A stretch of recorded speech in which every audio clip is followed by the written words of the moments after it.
안녕하십니까 여러분의 재간둥이 사이다 박준입니다. 어제 윤석열 피청구인 헌법재판소에서 탄핵 심판 제5차 변론기일 열렸습니다. 아무것도 일어나지 않았는데 호수에 달그림자 쫓는 것 같다, 이런 얘기를 좀 윤석열 피청구인이 얘기를 했는데, 글쎄요, 아무것도 일어나지 않은 건지 아니 본인이 그렇게 믿고 있는 건지, 또 국민들이나 또 그걸 막은 게 아닌지 여러 가지 생각을 들게 하는 그런 발언입니다. 아마 중요한 헌법재판을 또 좌지우지할 발언이 아닌가 생각이 드는데요. 자, 오늘도 시원하고 재미있는 소식들로 여러분 출근길 함께 하고 싶습니다. 생방송 중에 댓글 참여 많이 부탁드리겠습니다. 박준의 뉴스 인사이다 지금 바로 시작하겠습니다.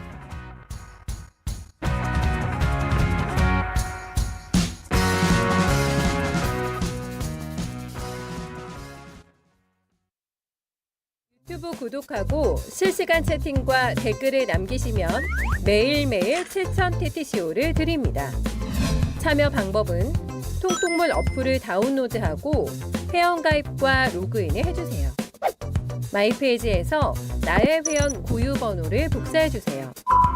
유튜브 구독 후 실시간 채팅이나 댓글창에 고유 번호를 한 번만 입력하면 준비 끝!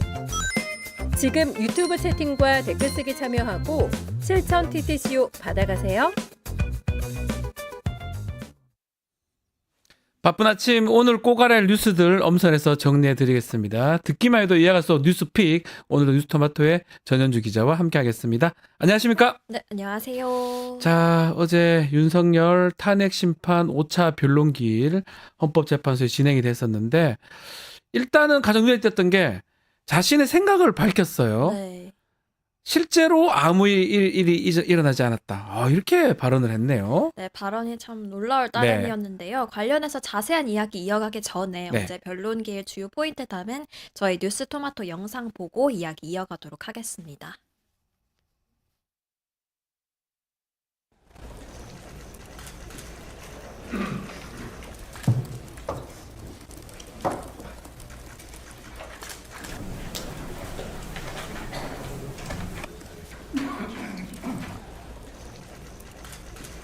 해본 적이 없었습니다.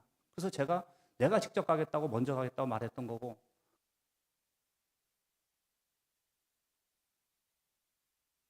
뭐 그분한테 물어보시는 게 좋을 것 같습니다. 이제 저 전직이니까 특별히 관계 있는 사람 아니에요.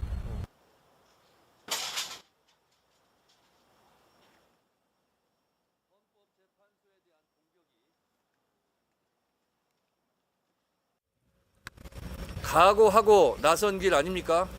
째째하게 굴지 마십시오. 내란의 죄를 저질렀다면 그에 합당한 벌을 받아야 합니다. 그것이 헌법 수호이고 사법 정의입니다.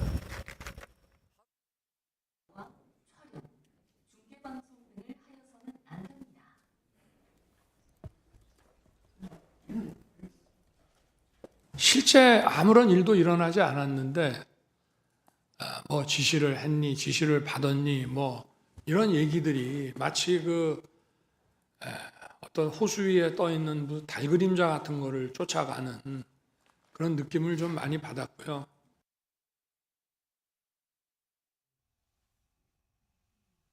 네, 네, 호수 어제. 위에 달 그림자를 쫓는다, 이렇게 얘기를 하네요. 네, 직접 어제 윤석열 씨의 발언 확인하고 음흠. 왔는데요. 어제 진행된 5차 변론기일에서 윤석열 씨는 많은 시간 좀 눈을 감고 출석한 전직 사령관들의 이야기를 듣는 모습을 보였습니다. 네. 문영배 헌재소장 권한대행은 이전 변론기일과는 달리 윤 씨가 증인을 직접 신문하는 것을 금지했기 때문인데요.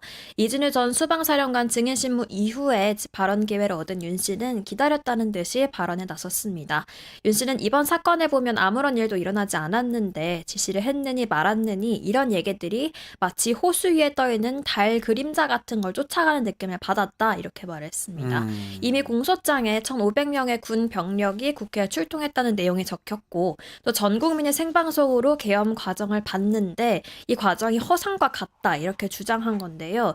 또 계엄 당시 국회 봉쇄와 정치인 체포 지시 등과 관련한 전직 사령관들의 수사기관 진술도 재차 전면 부인하는 모습을 보였습니다. 윤석열 씨는 비상계엄은 계엄의 형식을 빌린 대국민 호소일 뿐이라고 강조하면서 재판관들을 향해서는 상식에 근거해서 사안을 보라며 가르치듯 얘기하기도 했습니다. 상식에 근거해서 사안을 보고 아무 일도 없었다. 이런 윤석열 피청구인 윤석열의 어떤 발언, 말 상당히 납득하기 어려운데요.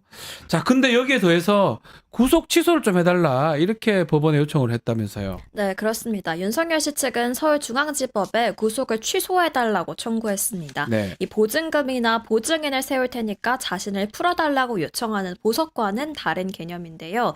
자신을 구속할 사유가 없거나 구속 사유가 소멸됐으니까 구속 자체를 취소해달라고 요청을 한 겁니다. 윤 씨 측은 검찰이 구속기한이 만료된 뒤에 기소했으니까 불법 체포 구금 상태다라고 주장하고 있는데요. 즉 지난달 25일에 구속기한이 끝났는데 검찰이 계산을 잘못해서 26일에 구속 기소를 했다는 겁니다. 지난달 19일 서울 서부지법이 이 윤 씨에 대한 구속영장을 발부했을 때를 좀 돌이켜보면 네. 증거인멸의 우려가 있다라는 이유를 윤 씨 측이 들기도 했는데요. 당시에도 윤 씨 측은 이 윤 씨 6시간의 계엄에서도 나올 증거가 무엇이 있겠냐면서 영장 발부 사유를 받아들일 수 없다 이렇게 주장을 했었습니다.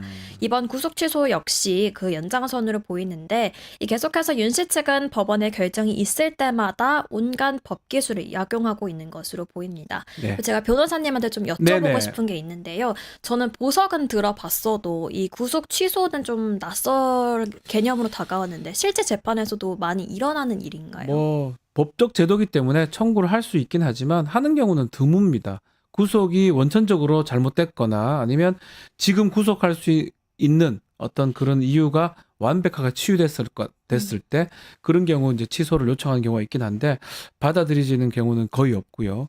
근데 이제 왜 이걸 하는지 사실 저는 좀 납득이 좀 안 됩니다. 네, 말씀하신 것처럼 좀 계속 사법부 흔들기 같은 모습을 보이고 있는데 이것도 피의자한테 결코 좀 불리하게 작용할 만한 요소 아닌가요? 그렇죠. 이런 게 사실은 굳이 이렇게 함으로써 결국은 재판 결과가 어떻게 되더라도 뭔가 잘못됐다. 사법 불신의 어떤 빌드업 과정 아니에요? 이런 생각도 한번 해보고요. 왜냐하면 변호인 입장에서, 네. 변호사 입장에서 이렇게 굳이 할 이유가 사실 없는 거거든요. 지금 구속됐고 형사재판이 진행됩니다. 응하면 돼요. 네. 제대로 준비해서. 근데 취소라든지 뭐 엉뚱한 얘기를 하는 것처럼 보여서 유리해 보이진 않는데 다만 나중에 어떤 결론이 나더라도 이렇게 편파적으로 잘못했다. 라는 것들을 보여주는 게 아닌가 저는 이렇게 생각을 해봅니다. 하나의 빌드업 과정이. 빌드업 과정이 아닌가 제 개인적 생각입니다. 자, 어제 출석했던 증인들 핵심 증언들도 한번 짚어보겠습니다.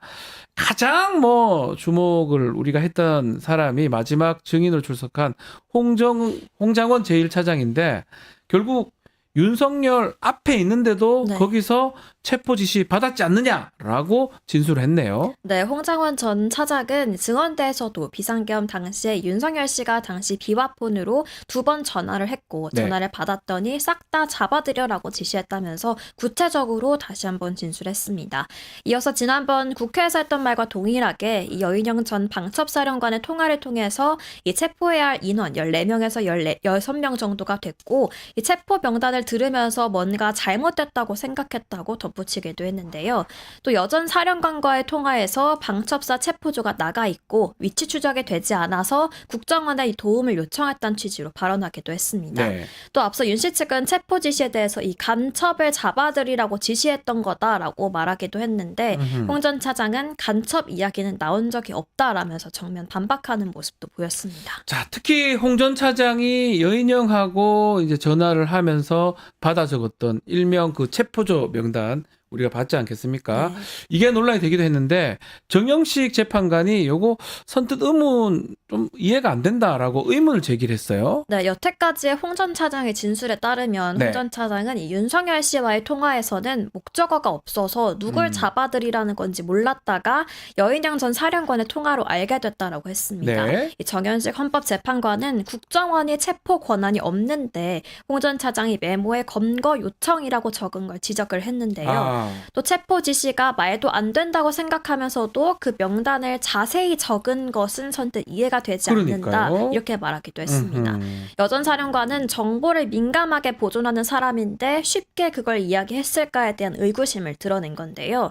이에 홍 전 차장은 국정원이 국제범죄를 할 수 있는 부분에 이 검거를 지원하고 실질적 체포는 경찰이 하는 만큼 공조에 검거할 수 있는 인력은 있다면서 다만 검거 지원 요청이 아니라 검거 지원이라고 정확하게 기재 못한 것은 죄송하다라는 말을 하기도 했습니다. 자, 윤석열하고 홍정원 전 차장 이 두 사람 이제 만났는데 인사를 받지 않는 모습도 드러났습니다.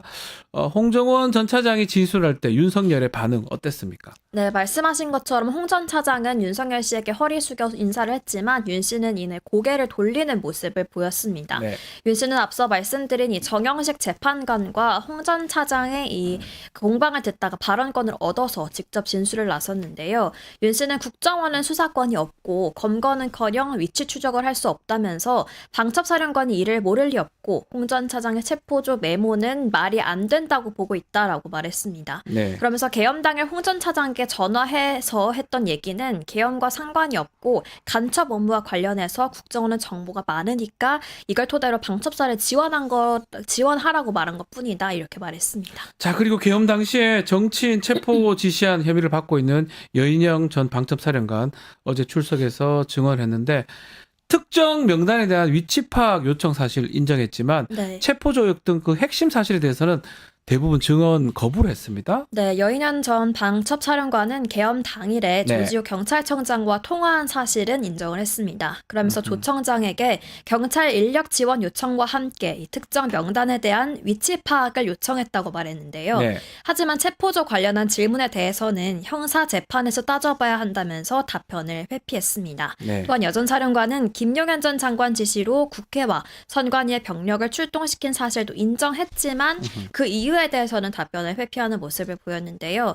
추가적인 양심 고백이나 명확한 사실관계가 드러나진 않았지만 주요 인사 이 10여 명의 명단이 있었다는 사실 자체는 다시 한번 확인하게 된 계기였습니다. 자, 그리고 여인영 전 사령관 관련해서 이 12.3 당일 군판사 4명의 신원을 파악하라고 네. 지시한 사실, 요 증언이 지금 나왔는데 이 4명의 군판사가 박정훈 대령 사건 담당하던 군판사였다면서요. 네, 나승민 와. 방첩사령부 신원보안실장은 예. 어제 이 내란 사태 국정조사 청문회도 진행이 됐는데 이 여기서 출석해서 이 여전 사령관이 계엄 당일에 군판사들이 어떤 사람인지 확인해보라라는 지시를 했다고 증언을 했습니다. 네. 그런데 이 4명은 모두 최상병 순직 사건과 관련해서 이 진행되고 있던 박정훈 전 대령의 항명 혐의 재판을 담당하던 판사들이었는데요. 네. 비상계엄을 선포한 12월 3일은 박 전 단장에 대한 1심 선고가 내려지기 한 달 전이었던 시점이었습니다.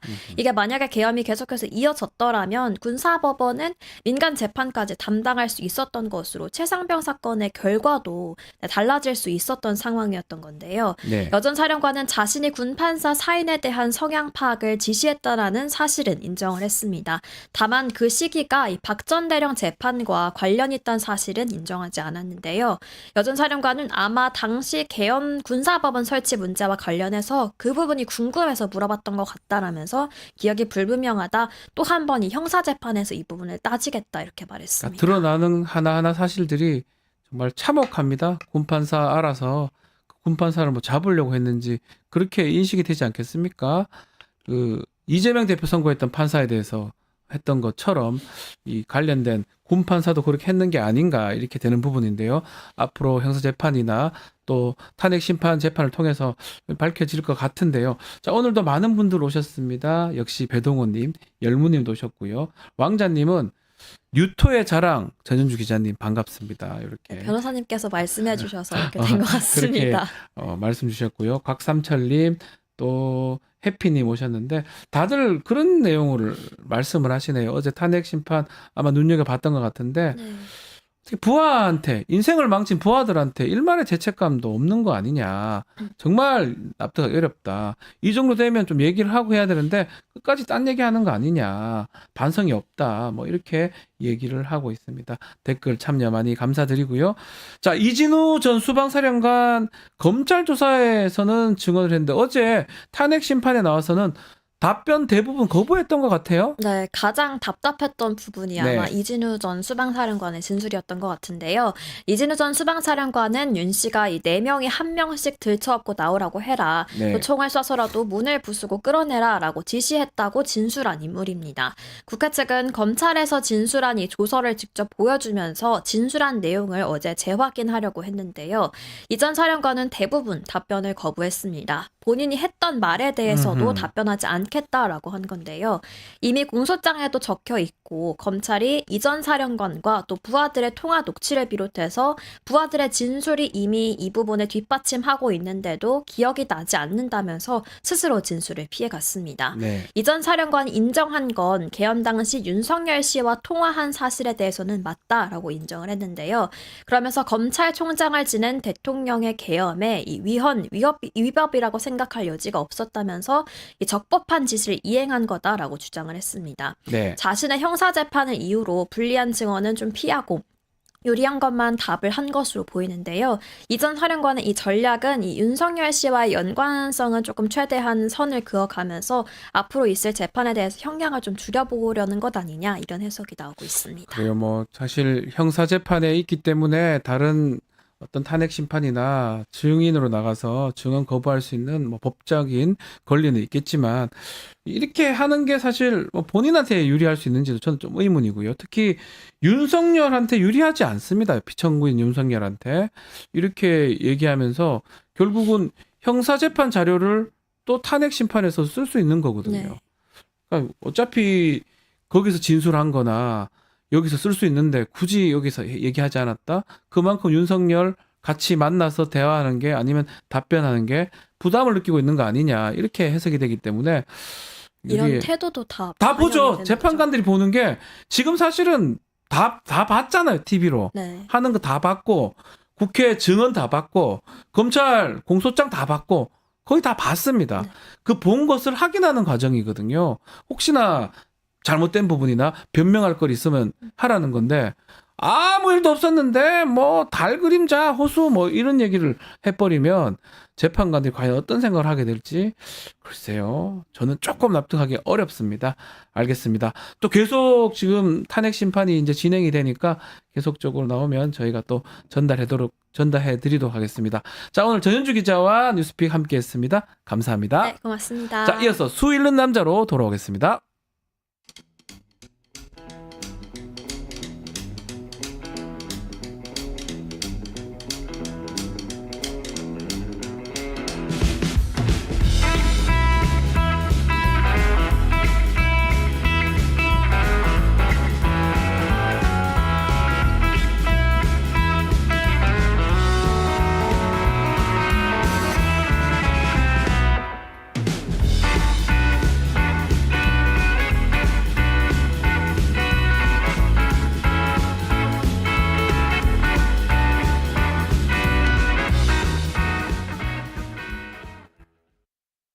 유튜브 구독하고 실시간 채팅과 댓글을 남기시면 매일매일 7,000TTCO를 드립니다.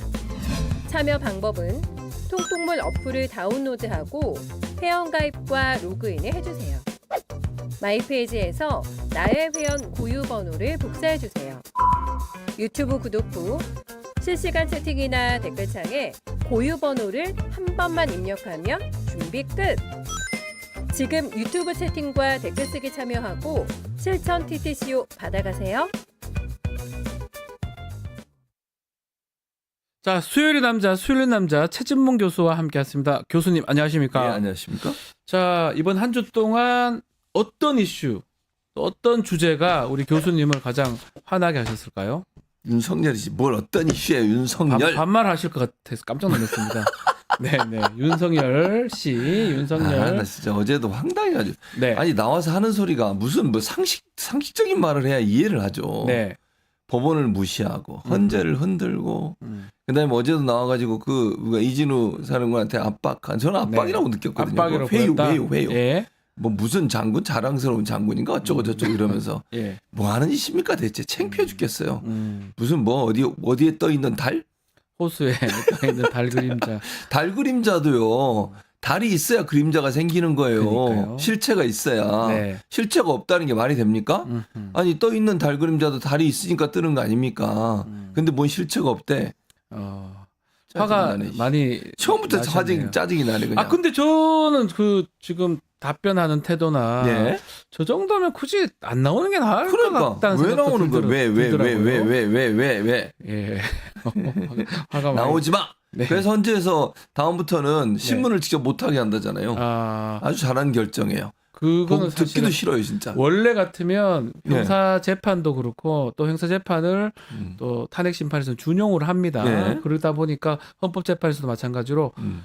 피고인이 증인한테 직접 직접 신문할 수 있도록. 신문하는 건 없죠. 그러니까 뭐 할 수는 있어요. 할 수 근데 이건 있는데 허가를 받아서 하는 허가 받아서 거죠. 하는 예. 거죠. 근데 할 수는 통상적으로 있어요. 자기가 하잖아 그냥. 그리고 그 질문이나 그런 어떤 내용들이 위압적이기도 하고 엉뚱한 내용으로 좀 진행이 되는 게 있기 때문에 예. 아마 헌법재판소에서 그렇게 결정을 한 것 같습니다. 네. 어쨌든 어제 탄핵 심판 봤는데 또 계속 진행됩니다. 6차가 내일이고요. 13일까지 계속적으로 탄핵 심판 변론길이 잡혀 있으니까 예. 또 증인 신문들 계속적으로 보기로 하고요. 예. 자, 우리 본격적 얘기를 좀 해보면요. 지난 30일입니다. 음. 비상계엄 선포 직전에 윤석열 씨가 네. KBS 생방송 미리 잡아놨다면서 국무위원들의 반대를 뿌리쳤다는 진술이 확인됐는데 그렇죠. KBS는 여기에 대해서 아무런 얘기를 아직 하고 있는 것 같지 않습니다. 어떤 내용입니까? 그러니까 지금 말씀하신 대로인데, 그러니까 국무회의가 이루어지지 않은 거잖아요. 네. 그냥 순서대로 온 거예요. 네. 처음에는 한덕수 총리한테 얘기했더니 반대를 하니까 그래서 한덕수 총리 입장에서는 국무위원들을 모아가지고 설득을 해봐야겠다고 해서 시간을 끌기 위해서 네. 오라 그래가지고 순차적으로 온 거잖아요. 네. 국무회의가 일어난 건 아니에요. 이루어진 거 아니고 회의록도 없고 개의도 안 했고 의견 무슨 안건도 없었고 아무것도 없었어요. 국무회의가 없었다. 이게 맞고 다만 그때 국무위원들이 몇 명 와서 있는데 자꾸 이제 기다리자고 그러니까 윤석열이 그랬다는 거 아닙니까? 아니 10시에 지금 KBS에 방송하기로 다 돼 있는데 개헌 발표를 예. 난 가야 된다. 그러니까 좀 기다리자 달라. 그런데 안 된다 가야 된다 뿌리치고 나갔다는 거 아닙니까? 네. 그래서 결국 이제 KBS가 이걸 만약에 윤석열이 말이 사실이라면 뭐 사실이겠지 거짓말할 이유는 없지 않겠어요? 네. 본인은 지금 발표하러 가야 되니까 더 이상 기다릴 수 없다. 이거는 내가 결정하는 문제다. 하고 갔다면 KBS가 그걸 몰랐을 리가 없죠. 그렇죠. 아니 이 정도면 모르면 그럼요. 안 이상하죠. 예. 이게 사실이라고 지금 나온 보도 내용이 사실이라고 하면 네. 윤석열 대통령은 이미 방송할 걸 계획했다면 KBS 연락을 해야 되는 거지. 네네. 방송이 갑자기 잡힐 수는 없잖아요. 준비를 해야 될 거 아니야. 내보내려면. 네. 스탠바이 하고 있다가 이제 예를 들면 발표하러 들어가면 그걸 바로 방송에 쏘게 되는 거잖아요. 네. 그렇게 되는 건데 이걸 KBS가 몰랐다는 건 말이 안 돼. 이거는 누군가는 알아야 돼. 근데 그렇죠. 누군가 알아야 돼. 누가 알아야 돼요? 실제 총 책임자가 알아야 돼요. 방송을 내보낼 마지막 결정권을 누가 갖고 있냐는 거예요. 일반 기자가 마음대로 방송을 내보내 이럴 수 있는 게 아니에요. 아하. 국장 정도는 돼야 돼. 보도국장. 예, 보도국장. 뭐 이 정도는 되고 아니면 사장이 알아야지. 예를 들어 이렇게 중요한 비상계엄 발표를 하는 이 내용의 방송을 하는데 사장이 모르고 보도국장이 모른다? 이거는 상식적으로 납득이 안 되는 거예요. 그걸 모르는 상태에서 방송에 나갈 수도 없고요. 예. 그러니까 일반적으로 일반 편성으로 쭉 계획되어 있는 방송이 나가는 거야. 계속 반복적으로 이루어지니까 그러니까 사장의 승인이 필요 없겠지만. 그거는 뭐 편성 데이대로 가는 그렇죠. 거니까요. 근데 긴급 편성을 한다. 아주 긴급한 편성. 그럼 예. 보도본부장, 보도국장, 사장을 알아야 돼요. 네. 그걸 모르는 상태 나갈 수가 없다니까. 그 사람이 당시에 최재현 당시 KBS 보도국장입니다. 보도국장이죠. 아마 내부적으로 KBS에서도 이런 내용의 어떤 내부 고발이 나왔다고 얘기가 있는데 KBS가 좀 얘기를 해야 될 것 같아요. 이 책임에서 당연히, 자유롭지 못할 것 같은데요. 당연히 얘기를 해야죠. 네. 왜냐하면 KBS 입장에서는 그 당시에 정말 이런 일이 있었는지 네. 그리고 정말 그렇게 방송을 내보내기 위해서 준비를 하고 있었는지 하는 부분은 밝혀야죠. 이 내용을. 네. 밝히지 않는 것 자체가 말이 안 되는 거예요. 왜냐하면 이건 내란과 연관돼 있는 부분이 아니 아니겠습니까? 뭐 이것도 어떻게 보면 주요 종사자 내지 공범이 될 수 있는 여지가 당연히 그럴 수밖에 충분히 있지 없죠. 않습니까? 근데 지금까지 봤을 때 뭐 KBS는 아무 얘기를 안 하고 있어요. 네. 그러니까 아무 얘기 안 침묵. 하는 것도 의심스러워. 침묵. 아니면 아니라고 얘기를 하든지 그러면. 네. 그것도 아니잖아요. 그럼 긴가요? 그러니까 네. 애매한 거예요. 특히 이제 지금 보니까 정황 봤을 때 사장이 박장범 사장입니다. 박정우 사장이죠. 조그만이란다. 파우치. 사장, 예. 파우치 사장. 그러면 박장범 사장이 계엄 사실 이미 알고 있었다 이렇게 봐야 되겠죠. 그럴 가능성이 높아요. 뭐 증거가 없으니까 뭐라고 말은 못하겠지만 아까 네. 제가 말씀드린 것처럼 긴급 현상에서 계엄을 발표하는 그 방송을 하기로 준비가 돼 있었고 KBS가 그 방송을 전송하기로 계획이 돼 있었다면 네. 보고가 됐을 가능성이 있다는 거지. 보고를 안 하고 할 수가 없다니까요. 아니 긴급 편성이 이렇게 중요한 사안에 편성을 하는데 네. 그걸 사장이나 보도본부장, 보도국장한테 얘기를 안 한다고 그건 있을 수 없는 일이에요. 상식적으로. 그러니까 그냥 방송 시스템을 아는 사람. 보고하죠 당연히. 하겠죠. 왜 안 하겠습니까? 그러면 사장이 몰랐다는 건 말이 안 되는 거예요. 그 논리로 그것도 따지면. 책임을 저는 끝까지 좀 물어야 되는 거 당연히 아니냐. 물어야죠. 수사야죠. 그것도 지금 보니까 그 최재현 보도국장 이 네. 사람 지금 KBS 미디어 감사로 가 있고요. 네. 또 장항식 전 보도본부장은 KBS 비즈니스 사장으로 가 있습니다. 영전한 거잖아. 아니 그러니까 그 박장범 이 사람들 좋은 데로 보내줬네요. 그렇죠. 이게 이제 자회사들이거든요. 예. 지금 KBS 미디어, KBS 비즈니스가 다 자회사들인데 예. 자회사의 감사나 비즈니스 사장으로 보낸 것은 지금 이 상황에서 그 자리에 계속 앉아 있으면 논란이 될 것 같으니 빼가지고 더 좋은 자리로 보내준 거죠. 그렇게 보여진다는 거예요. 그렇게 보인다는 거네요. 그렇게 보인다는 거죠. 왜냐면 그 자리에 계속 앉아 있으면 논란이 되지 않겠어요? KBS가 어쩌다가 이래 됐습니까? 어쩌다가 이러더냐. 윤석열 대통령 되고 나서 KBS 사장 받고 이래서 네. 이렇게 된 거아니에요. 박민, 그다음에 박장범 예. 이런 사람들이 오니까 이런 문제가 발생하는 거예요. 아, 정말. 프로그램에 아니 박민 때도 마찬가지 아닙니까? 예. 프로그램 제작에 개입을 하고 간섭을 해가지고 논란이 됐었고 뭐 이미 다 거의 70% 80% 완성된 프로그램의 내용을 바꾸라고 해서 논란이 됐었고 그러니까요. 이런 문제가 논란이 됐잖아요. 예. 근데 그런 부분들 때문에 결국은 KBS가 망가지고 있는 거죠.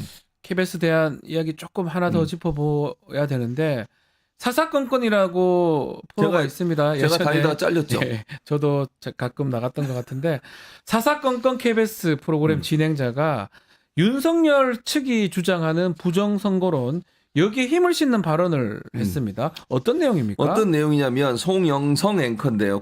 이 내용이 이거예요. 발언 내용을 국민들도 네. 이제 조금씩 관심을 갖기 시작한 분들도 많이 나타나고 있다면서 민주당은 부정선거가 없었다는 입장입니까? 라고 아마 민주당 쪽에서 나온 그러니까 진보정의 패널한테 질문을 한 것 같아요. 네네네. 근데 이거 보면 앞에 보면 국민들이 이제 조금씩 관심을 갖기 시작한 분들 많이 나타나고 있다. 부정선거에 그랬다는 얘기잖아요. 그러네요. 근데 민주당은 그걸 반대하는 겁니까? 없다는 겁니까? 이런 식으로 질문을 하면 편향된 질문 아닙니까? 부정선거가 없었다는 입장입니까? 당연히 없었다는 입장이지. 네. 이게 단순히 그냥 이건 무슨 민주당의 입장이 아니고요. 정부의 선관위 사무총장이 윤석열 가까운 분 아닙니까? 그렇죠. 근데 이런 분들이 있는데도 거기서도 아니라고 얘기하잖아요. 그런데도 이거를 마치 민주당만 아니라고 생각하느냐라고 질문하는 것도 문제가 되고 네. 여기 또 이렇게 했어요. 패널이 그래서 수개표도 병행하기 때문에 부정선거는 어렵다. 왜냐하면 이게 수개표도 하고 폐쇄된 망으로 운영이 되는 거잖아요. 그러니까 이게 부정선거가 일어날 가능성이 없다고 얘기했더니 이 앵커가 또다시 타이완 같은 완전한 수개표는 아직 이루어지지 않거든요. 어디서 뭘 보고 와가지고 계속 이런 어디서 봤겠어요 이거? 그러니까요. 어디서 봤겠냐고요. 답답하네요. 일반 방송에서 봤겠어요? 유튜브에서 봤겠어요? 아, 이런 공영방송 뭐 공영방송 진행자라 해가지고 모든 걸 알아야 되는 건 아니지만 기본은 좀 돼 있어야 되는 거 아니에요? 아니 기본적으로 부정선거에 대해서 물어보려면 객관적으로 물어봐야 되니까 그렇죠. 공정하게 마치 부정선거가 있는데 민주당만 반대하는 듯한 뉘앙스로 질문을 하면 안 되는 거잖아요. 네. 아니 뭐 예를 들면 극우 세력이나 아니면 국민의힘에서 일부 부정선거 주장하는 사람이 있는데 어떻게 생각하십니까? 이렇게 물어봤다면 모르겠어요. 이거 봐. 국민들도 관심을 조금씩 갖기 시작했대. 아니 뭔 관심을 갖게 됐는데요 지금. 약간 이런 얘기를 좀 하지 않을 수 없는 것 같아요. 우리 미디어 이제 전문 우리 교수님 나와 계시니까 미디어에서 좀 착각하고 있는 부분이 뭐냐면 내란은 내란인 거예요. 그렇죠. 내란이라고 하고 논의를 전개해야 되지. 이것도 내란 정치적 쟁점이니까 쓱 빠져가지고 내란인가 아닌가 마찬가지로 살인 사건은 살인인 거예요. 그렇죠. 거기서 논의를 전개해야 되고 부정 선거는 아닙니다. 아니면 아니라고 생각하고 그 관점을 갖고 논의를 전개해야 되지. 긴가 민가 하는 정치적으로 끼어든 거잖아요. 그렇죠. 예전 그 미국에서 제가 그걸 본 적이 있거든요. 예컨대 뭐 미디어 관련해서 네. 밖에 비가 오냐 안 오냐 그걸 갖고 옵니다 안 옵니다 싸운 게 말이 됩니까? 올 거 안 올 오면 온다고 가정 문 열어보면 알잖아요. 그게 미디어 역할인데 요즘 미디어들은 다 이런 것 같습니다. 여기만 KBS만 더 하는 거잖아요. 근데 사실은 이렇게 얘기함으로써 정치적으로 갖고 가는 거 아닙니까? 그렇죠. 그러니까 자기들이 주장하는 어떤 논리와 주장을 정당화시키는 방법을 활용하고 여론을 형성해 나가는 거지. 저는 이게 조장해 중립이 나가고. 아니고 부정선거 없습니다. 말도 안 되는 얘기를 왜 자꾸 합니까 이거를. 없어요. 없어. 없다고 생각하고 얘기를 해야지. 그게 길 수도 있다고 생각하면 이게 논의가 됩니까? 안 되지. 아니 그리고 답답하네요. 이미 국가기관에서 몇 번을 조사하고 법원에서 몇 번의 판단을 내렸잖아요. 그러니까 미디어라면 기본적으로 거기에서 시작을 해야 돼요. 그렇게 시작을 이게 그냥 뒤로 쑥 빠져가지고 아이고 비가 올지 안 올지 모르는데 우리가 굳이 얘기할 필요 오는 것 같기도 안 오는 것 같기도 이 사람 온다고 안 온 이렇게 해서는 안 되는 거야. 당연히 안 교수님 되는 제 거죠. 말씀이 틀린 건가요? 아니 맞는 말이에요. 그러니까 KBS가 이렇게 망가진 이유가 윤석열 들어서서 친정부적인 사람을 네. 또 뭐 윤석열에게 우호적인 사람을 사장으로 앉히다 보니까 이런 문제가 발생한 거잖아요. 네. 공정성이 담보되지 않고 정치적 편향성이 없는 사람들이 사장으로 가야 음흠. 공정하게 방송을 하지 않겠어요? 개입도 안 하고. 네. 근데 그런 일이 없어. 그런 일 없이 파우치라고 얘기했던 사람, 김건희가 그렇죠. 받은 그 명품 백을 이렇게 얘기하면서 축소시켜준 사람을 사장으로 앉히고, 박민 같은 경우도 방송의 문외한이라고 저는 보여요. 네. 그 사람이 신문사에서 일했지 방송에 일한 적 없잖아요. 그런 사람을 앉혀가지고 자기들이 원하는 방식으로 윤석열 정부를 보호해주고 옹호해주고 이런 방송이 나올 수밖에 없는 구조를 만든 거잖아요. 그러니까요. 그 자체가 문제인 거죠. 사실. 이런 것도 다 참 책임을 좀 물어야 되는 거 아니냐. 물어야죠. 미디어로 기본이 안 돼 있는 음. 거 아니냐 생각이 드는데요. 알겠습니다. 이 이야기 좀 다시 해보겠습니다. 다른 얘기인데요. MBC의 그 기상캐스터로 했던 고 오요한나 예. 이분 지금 직장 내 괴롭힘 피해 호소하면서 숨진 사건. 맞아요. MBC가 드디어 진상조사위원회 발족을 했는데요. 예. 교수님 이 사안은 어떻게 일단 보고 뭐 계십니까? 저는 진실을 밝혀야 한다고 생각해요. 오요한나 씨가 어쨌든 직장 내 괴롭힘을 당했다고 하면 그건 대단히 잘못된 행동이고요. 네. 누군가 했다고 하면 했다면 뭐 지금은 수사가 진행되고 있으니까 제가 뭐라고 단정적으로 얘기할 수 없겠지만 요한나 씨 유족 측에서 여러 가지 증거가 있다고 하고 이런 부분들이 적극적으로 수사에 임해서 또 MBC도 자체적인 진상조사를 통해서 문제를 반드시 밝혀내야 된다. 그런 네. 일이 있었다면 누가 됐든 이거는 당연히 처벌받아야 되고요. 그러니까요. MBC도 그걸 잘 관리를 못했다고 하면 거기에 대한 책임에 대해서 사과돼야 한다고 저는 생각해요. 그래서 MBC 같은 경우에 31일 날 진상조사위원회를 출범을 했습니다. 그래서 외부의 변호사 두 분이 들어갔더라고요. 법조인 네. 두 분이 들어가서 이건 조사를 하니까 명명백백하게 밝혀서 이분의 죽음이 억울하지 않게 만들어야 되고, 직장 내 괴롭힘이 있었다면 제도적으로 MBC도 이 부분을 바로잡아서 그런 일이 발생하지 않을 수 있는 구조를 만들어야 되겠죠.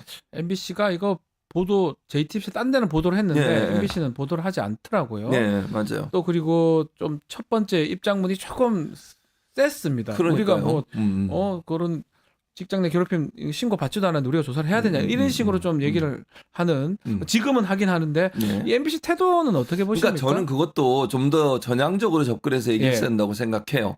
그러니까 예를 들면 뭐 요한나 씨가 생전에 근데 어떤 문제 제기를 안 했다고 해서 문제가 없다 이렇게 얘기할 수는 없는 거예요. 네. 한마디로 말씀드리면 직장 내 괴롭힘이 있었다는 게 어쨌든 이제 알려지게 된 거잖아요. 그럼 그러니까요. 즉각적으로 조사를 했어야 된다고 저는 보고요. MBC도 이 부분에 대해서는 철저히 조사하겠다는 입장을 밝히는 게 필요해요. 네. 다만 이제 뭐 아까 말씀하신 것처럼 뭐 MBC를 흔들려는 세력 이런 얘기를 굳이 할 필요가 없다. 이거는 뭐 국민들이 판단할 거라고 생각해요. 네. MBC가 얼마나 적극적으로 이 문제를 처리하느냐에 따라서 신뢰를 회복할 수 있다고 저는 보거든요. 그러니까 문제가 있다고 하면 그 문제에 대해서 적극적으로 나서서 문제 해결을 위해서 노력하려는 모습을 보이는 게 필요하는데 예. 그런 부분이 좀 미진하게 느껴졌던 부분에 MBC가 다음부터는 이런 일이 발생하면 그런 태도를 보이기보다는 적극적으로 문제 해결을 위해서 나서는 모습을 보인다고 생각합니다. 그 흔들기 말씀하셨는데 권성동 국민의힘 대표가 청문회 이거 개최해야 된다. 이게 무슨 청문회 개최건이냐 저는 아니라고 봐요. MBC 흔들기입니까? 그렇게 이거는? 보여요. 권성동의 태도를 얘기하는 거예요. 제 말은. 권성동 원내대표 이런 태도는요. 예. MBC 흔들기라고 보여요. 그러니까 일단 자체로 진상조사 하기로 했잖아요. 네. 수사도 진행이 되는 것 같아요. 왜냐하면 유족이 고소고발을 했어요. 네. 특정인을 집어서. 맞습니다. 예. 그렇기 때문에 수사를 보고 그게 미진하다면 거기에 대해서 국회도 나서 청문회 하자고 그래야지. 지금 이제 진상조사하고 수사하겠다고 하는데 그걸 가지고 청문회를 하겠다는 건 정치 쟁점 하겠다는 거잖아요. 왜냐면 우리가 눈에 띄는 게는 국민의힘 의원들 좀 몇몇을 보면 예. MBC에서 취재하러 오면 예. 취재 안 받습니다 하면서 그렇죠. 뭐 이런 얘기 하잖아요. 그거랑 또 이렇게 또 오버랩이 되는 것 같아요. 그러니까 MBC에 대해서 무슨 뭐 윤석열 대통령도 그랬잖아요. 뭐 전용기 태우지도 않고 날리면 바이든 그것 때문에 계속 이제 MBC를 공격을 했고 방심위를 통해서 계속 압박을 해가지고 징계 내리고 막 네. 이랬잖아요. 심의를 해서 그런 거 물론 다 이제 무효가 됐지만 법원에 가서. 네. 근데 지금 권성동 원내대표도 이걸 가지고서 문제를 삼아서 정치 쟁점화해서 MBC를 계속 공격하겠다는 의도로밖에 안 보여요. 네. 정말로 진심으로 용한나 씨를 위한다면 이런 태도로 보이면 안 돼. 이게 정치 쟁점화되면 어떻게 되겠습니까? 용한나 씨 유족도 이걸 원하겠어요? 저는 아니라고 생각해요. 그렇죠? 진실을 밝혀서 문제가 있었고 직장 내 괴롭힘을 했던 사람들에 대한 처벌, 거기에 대한 정당한 보상 이걸 원하는 거잖아요. 그거를 원하시는 거죠. 그럼- 진실을 밝히는 거 원하시는 당연하죠. 거죠. 근데 이게 정치 정자화되면 진실을 밝히는 게 어려워져요. 점점점. 그러니까요. 정치적으로 막 싸우게 되니까. 네. 그래서 전혀 여기 끼어들면 안 된다고 생각해. 직장 내 괴롭히면 거기에 맞게 수사기관이 수사하고 진상조사에 조사해서 문제가 있는 사람이 있으면 그 사람에 대해서 처벌하고 책임을 묻은 그 책임을 돼요? 묻고 그다음에 네. 보상이 필요한 보상도 하고 이래야 되는 거 아닙니까? 맞습니다. 근데 그걸 가지고서 무슨 국회 청문회를 하냐고 이거를. MBC 얘기까지 했고요. 또 요거 하나 짚어봐야 될 것 네. 같습니다. 흥미로운 조사 결과인데요. 종이 신문 안 본다라는 건 저희가 익히 알고 있었는데 포털 뉴스도 이용률이 많이 떨어졌습니다. 보니까 지금 60%밖에 안 돼요. 예. 이렇게 많이 떨어집니까? 많이 떨어져요. 그러니까 포털이라고 하는 게 왜냐하면 이런 거잖아요.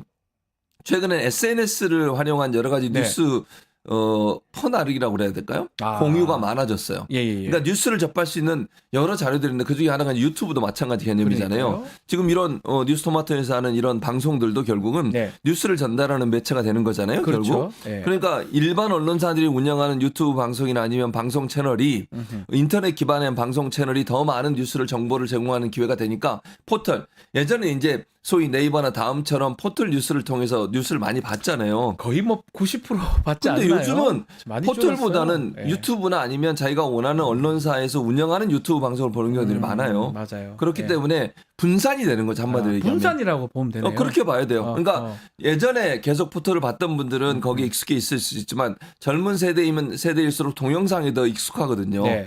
그러니까 활자 매체화돼 있는 그거보다는 동영상 쪽에 더 많이 관심을 가져요. 아하. 그러니까 그쪽으로 많이 넘어간 거죠, 결국은. 우리 교수님도 신문이나 음. 그 매체 레거시 매체보다는 방송을 많이 보죠. 많이 보십니까? 네, 그게 편해요. 저도 사실은 눈도 아프고. 신문을 안 본 지 너무 오래. 저도 노안. 예전에 그렇게 보고 했는데 요즘은 이제 글로 잘 안 보죠. 예, 신문을 예전에 포털로 잠깐 보다가 지금은 또 포털도 잘 안 보게 되는 그런 어떤 방향이 이렇게 맞아요. 반영된 것 같은데 또 주목할 수 있는 게 유튜브도 지금 보니까 온라인 동영상 플랫폼 뉴스 이용률도 6.7%포인트 하락했더라고요. 아까 제가 말씀드린 분산 효과다 이거는. 분산 효과예요. 그러니까 예를 들면 뭐 X라고 그러죠. 예. 트위터 예전에. 예. 그다음에 뭐 인스타그램 이런 페이스북 같은 페이스북 네. 이걸 통해서 또 소비하는 경우도 많아요. 맞습니다. 또 추천을 많이 해주잖아요. 예. 내가 원하지 않더라도 내 지인이 나한테 추천을 해주고 보내주기도 하고 아니면 자동으로 뜨기도 하고 네. 이런 방식들을 통해서 뉴스를 소비하다 보니까 소비할 수 있는 여러 플랫폼들이 많아졌어요. 네. 그러니까 이게 분산 효과가 일어나는 거예요. 그래서 유튜브에 대한 어떤 의지율도 좀 떨어지고 그다음에 포털에 대한 의지율도 떨어지고 이런 게 떨어지는데 다른 부분이 또 올라가요. 그러면 기본적으로. 그러니까요. 예. 그러니까 이런 차이기 때문에 이게 무슨 뉴스 소비가 줄어들었다는 것보다 다양한 플랫폼이 생기면서 그 다양한 플랫폼을 이용한 뉴스 소비들이 분산 효과를 일어나다 보니까 전체적으로 퍼센티지가 떨어지는 그런 효과가 나타났다고 볼 수 있습니다. 여기 보니까 온라인 동영상 플랫폼 이용률 2024년 기준으로 예. 20대는 89.3%인데 네. 70대 이상은 또 34.1%입니다. 세대별 차이도 매우 큰 것 같아요. 매도 크죠. 여기 보면 여기 옆에 나와 있는데요. 네. 세대별 차이가 꽤 크고 음. 그 또 이용하는 매체도 아마 또 큰 차이가 날 것 같아요. 큰 차이가 나죠. 왜냐하면 연령대마다 네. 이용하는 매체가 말씀드렸잖아요. 젊은 네. 세대일수록 영상 쪽에 더 많은 소비를 해요. 그렇죠. 그리고 나이 같은 분들에서 예전의 습관이 남아있기 때문에 활자 매체를 더 많이 이용하는 경우들이 많고요. 네. 그리고 이제 TV 수상기를 통해서 보는 경우도 연세가 많은 분일수록 더 많고 그러나 이런 스마트폰 통해서 보는 사람들은 젊은 세대가 많고 이거는 이제 세대별로 뉴스를 소비하거나 또는 미디어를 활용하고 이용하는 어떤 패턴 자체에 영향을 받는 거죠. 네. 그러니까 이거는 뭐 자연스러운 현상이라고 저는 보여집니다.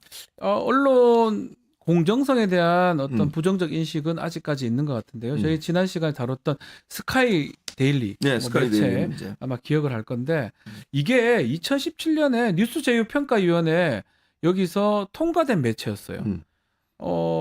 어떻게 보십니까? 그럼 그러니까- 정상이었다는 거잖아요. 그러니까 그게 뉴스제휴 평가위원회 네. 구성이 저는 문제라고 생각해요. 기본적으로 네. 뉴스제휴 평가위원회 구성하는 인원들 어떻게 구성한 줄 아세요?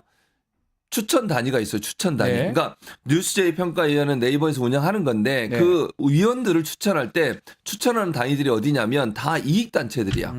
예를 들면 신문협회는 신문사들이 모여 있는 곳이에요. 조중동 포함해서 거기서 추천하고요. 방송협회, 방송사들이 모여 있는 협의체요. 그다음에 인터넷 신문협회, 그다음에 뭐 인터넷 뭐 기자협회, 네. 기자협회, 뭐 방송기자협회 이런 데요. 그다음 물론 학회도 있어요. 방송학회 뭐 이런 데도 있긴 한데 네. 그럼 결국 뭐예요? 자기들이 소속돼 있는 협회는 이익단체예요. 그래요, 안 그래요, 박지원 변호사? 협회라고 하는 것은 죄송한 얘기지만 이익단체 맞죠? 그렇죠. 맞죠. 거기서 추천한 사람이 자기가 속해 있는 자기를 추천한 이익단체의 입장을 대변하겠어요, 안 하겠어요? 대변하겠죠, 어쩔 수 당연히. 없네요. 그렇게 네. 되면 제가 그래서 늘 고양이한테 생선을 맡긴 꼴이라고 지적을 했었어요. 이렇게 하면 안 된다고. 네. 공정하게, 즉 이해관계가 없는 사람들이 들어와서 평가를 해야 네. 잘못된 부분들을 다 찝어낼 거 아니에요? 스카이데일리 같으면 예를 들면 보수적 성향의 사람들이든 예컨대 또는 인터넷 신문협회 같은데 그 자기 소속사인데 협회 소속사에 예를 들면 거기서 부정적인 판단을 내릴 수 있겠어요? 쉽지 않겠죠. 안 된다니까요. 네. 그래서 저는 이게 구성 자체가 문제라고 봐요. 바꿔야 되겠네요. 구성 자체를 네. 객관적으로 평가할 수 있는 사람들을 구성을 해야 하는데 그러지 못한 게 결국 이런 결과가 나왔다고 볼 수밖에 없다. 아주 뭐 엄청난 잘못된 뉴스를 가짜 뉴스를 만들어내는데 이게 재평의를 통과했다. 예. 이것도 사실 문제입니다. 마지막으로 이 얘기도 예. 짚어보겠습니다. 상반기에 이 재보선 선방심의 선거방송심의위원회 출범을 했습니다. 구성에 또 문제가 많다는 얘기가 있습니다. 어떻게 보시는지요? 일단 예. 요 부분 나온 첫 번째 제가 이제 이것도 추천 기간의 문제인데 위원장을 또 성균관대 교수예요. 안 됩니까? 아니, 그러니까 왜냐면 이런 얘기를 하는 지난번 선방심의에서 문제가 됐던 총선 때 선방심의위원장이 성균관대 교수였어요. 네. 근데 왜 제가 이 지적을 하는 거냐면 지금 이 유희림 방심위원장 있잖아요. 네. 이 사람 박사학위 어디서 받은 줄 아세요?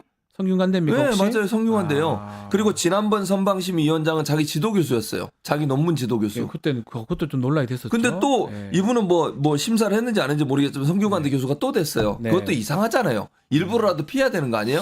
그리고 저는 그 누구야 변희재 씨 그런 거 열심히 하던데 네. 그 유일임 위원장의 박사 논문도 한번 검사를 해봤으면 좋겠어요. 누구한테 지금 말씀? 변희재 씨. 변희재 씨한테요? 거기서 네. 맨날 그 표절 검사하거든. 맞습니다. 한 번씩 예. 검사해보면 어떨까 예. 그런 생각 개인적으로 있습니다. 예. 근데 이것뿐만 아니에요. 지금 위원장이 권상희라는 위원장인데 이 사람이 성균관대 언론학 교수고요. 뭐 저도 아는 사람입니다.만 네. 그 중에 또 한 사람 문제가 되는 김정수 범시민사회단체 연합 상임 공동대표인데 왜 문제가 됩니까? 이 사람이 범시민사회단체 연합이라고 그랬잖아요. 제가 그걸 범사련이라고 줄여서 얘기하는데 개엄 이후에 윤석열 씨를 줄곧 지지해 왔습니다. 그리고 윤 씨의 부정선거 음모론을 주장해도 범사련은 대한민국의 헌법 질서와 자유민주주의 수호를 위한 윤석열 대통령 담화를 지지한다고 성명을 냈던 곳이에요. 그 성명을 냈던 곳에 상임 공동대표를 선방위원회에 임명을 한 거예요. 그러면 이 사람이 제대로 그 심의를 할 수 있겠습니까? 선거 방송 관련해서 이렇게 윤석열의 어떤 부정선거 음모론 주장에 지지를 보낸 듯한 이런 발언을 한 사람이 있는 그러니까 그 발언을 한 또는 그 성명을 냈던 단체의 상임 대표가 선방심위원이에요. 네. 그러면 공정하게 심의를 할 수 있겠냐고요. 이게 결국은 이 선방심의가 방송통신심의위원회에서 구성을 하는 거예요. 거기서. 유일임 위원장 지금 논란이 좀 되고 있는데 네. 막 이 사람이 구성을 하다 보니까 이런 계속 논란들이 계속 이어지는 것 같아요. 그렇죠. 문제는 그러면 이게 지난번처럼 편파심의 또 불공정심의 네. 사실은 제가 진행했던 라디오 방송도 YTN? 제가 아직도 모르겠어요. 뭐가 불공정한지 잘못된지 아직도 제가 안 만들어서 잘 모르겠는데 중징계를 받았었는데요. 받았죠. 아무런 저는 잘 납득하기 어렵게 앞으로도 또 이렇게 불공정 또 편파심이 우려되는 거 아닙니까? 당연히 우려가 되죠. 그러니까 이런 사람들이 지금 보니까 정치 시민 논란을 불렀던 보수 성향 시민단체 공연연이라고 있어요. 지난번에 선방심의도 공연연 출신들이 들어와 있었는데 공연연 공언련 관련 인물도 선방심의에 3명이 포함돼 있대요. 3명이나 포함돼 있으면 또 그 똑같은 일이 벌어지는 무작위로 거죠. 하겠네요. 그러니까 이게 방심위원장이 유일임이기 때문에 가능한 일이라고 저는 생각해요. 이 부분에 대해서 저는 이런 식으로 선방심위원들을 만들어내면, 그러니까 구성하게 되면 이제 편파적으로 심의를 할 수밖에 없는 거지. 정부에 비판적이거나 윤석열 정권에서 비판적 입장을 내는 이런 어떤 언론사에 대해서 제재를 가하는 그런 경향이 보일 수도 있는 위험성이 존재한다는 거죠. 문제는 지금 조기 대선 가능성이 좀 커지고 있잖아요. 그렇죠. 이 조기 대선 상황도 이 선방심의에서 심의를 하게 되는 거예요. 그렇지 않아요. 그건 그렇지 따로 않고요? 구성해야 돼요. 그리고 기간도 훨씬 길어요. 대선은. 그러니까 네. 보통은 뭐 총선 같은 3개월에서 5개월 사이에 하거든요. 그렇죠. 근데 대선은 5개월 이상 하도록 돼 있어요. 그러니까 더 길게 심의를 하도록 돼 있기 때문에 기간도 길고 그래서 제가 볼 때는 여기서 하지 않을 것 같고요. 예. 아마 이제 물론 조기 대선이 이루어지면 60일 안에 이루어져야 되니까 짧게 끝날 수 있겠지만 선방 심의를 따로 구성을 해야 돼요. 이 사람들이 다시 또 그렇지 않습니다. 가기는 어렵다 이렇게 보시는 보통 거군요. 그렇죠. 근데 모르지 또 유일임이 어떤 사람인지 뭐 지금 제가 볼 때는 이상한 행동을 할 수 있기 때문에 제한이 있는 건 아니에요. 이 사람들이 또 하는 걸 문제 삼지는 않지만 네. 이 심의위원회는 선방심의는 재보선을 위해서 구성된 거고 네. 새로 구성을 해야 돼요. 근데 여기 있는 사람을 집어넣을 수는 있지. 또 집어넣을 수도 있겠죠. 네, 그럴 수는 있어요. 본인이 그건 원한다면. 가능해요. 네, 맞아요. 어쨌든 간에 이게 뭐 어떤 절차라든지 틀을 이용한 뭔가 저는 불법으로 보거든요. 네. 그런 것들도 나중에 책임을 좀 물어야 될 책임을 것 물어야죠, 같아요. 당연히. 그러니까 절차라는 것들을 이용해서 다 그게 맞는 것처럼 보이는데 그 내용을 들여다보면 그렇지 않잖아요. 왜냐? 이 선방심의나 그 방송통신심의에서 심의 걸었던 거 지금 다 지고 있어요. 다 법원 재판에서. 가서. 네, 맞아요. 그렇다면 잘못했던 거거든요. 구성도 잘못한 잘못된 거지. 거잖아요, 결국은. 그런 거죠. 알겠습니다. 그런 것들도 좀 나중에 좀 따져봐야 될 것 같습니다. 자, 오늘 말씀은 여기까지 듣겠습니다. 최진봉 교수와 함께했습니다. 감사합니다. 감사합니다.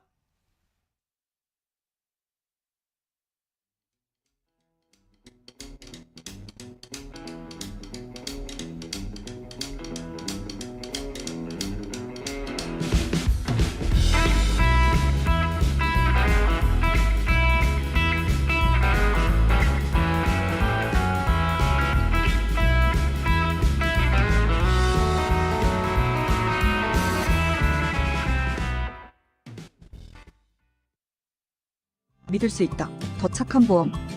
우리 가족의 미래를 대비하는 보험. 여러분은 어떤 식으로 가입하셨나요? 혹시 지인에게 묻지마식으로 가입하신 건 아닌가요? 내가 내는 보험료가 적정한지, 제대로 준비가 돼 있는지, 보험에도 점검이 필요합니다. 건강보험도 자동차보험도 나에게 맞춤 보장. 믿을 수 있는 보험 전문가들. 믿을 수 있다. 더 착한 보험. 더 착한 보험에 우리 가족의 미래를 점검 받아보세요.